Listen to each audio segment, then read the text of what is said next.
இப்பதான் அப்படியே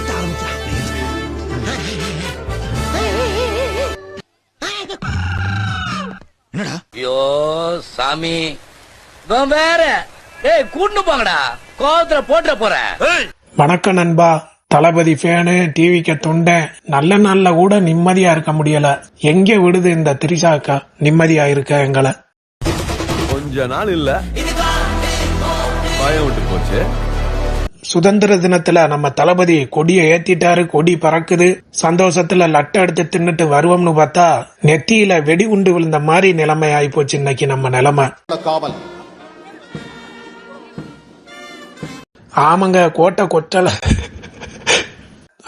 கோட்டை கொத்தளத்துல நிகழ்ச்சி நடக்குது. அங்க நம்ம திரிசா அக்கா பட்டு புடவையா கட்டிக்கிட்டு மல்லிகைப்பூ வச்சுக்கிட்டு யாரு பக்கத்துல உட்கார்ந்துருக்கான்னு பாருங்களே. என் வாழ்க்கையில இன்னும் நான் எல்லா குடும்பங்களை பார்க்கணும்னு இருக்கும், எனக்கே தெரியல. நேர எஸ்ஏசி அப்பாவுக்கும் சோபா அம்மாவுக்கும் நடுவுல உட்காந்துக்கிட்டு செல்ஃபி எடுத்துக்கிட்டு இருக்காங்க. இதுக்கு ஒரு முடிவே இல்லையாடா?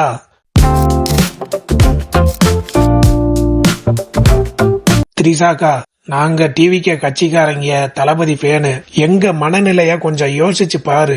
புரிஞ்சுக்கா முடியல.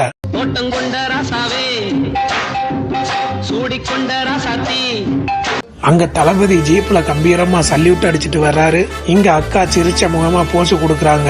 இன்னைக்கு மீம் கிரியேட்டர்ஸுக்கு கண்டென்ட் ரெடி ஆயிருச்சு. இன்னைக்கு அவங்கள கையில பிடிக்க முடியாது. வந்துட்டான்ல என் ஹார்ட்டை கொத்தா எடுத்துன்னு போவேன்.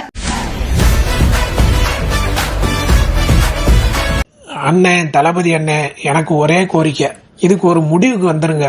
இந்த திரிசாக்கா உங்களுக்கு நண்பரா காதலியா யாருன்னு ஒரு பதில சொல்லிட்டு போயிருங்க. ஒரு அடியா முடிஞ்சிடும். சஸ்பென்ஸ்லயே வச்சு எங்களை கொல்லாதீங்க.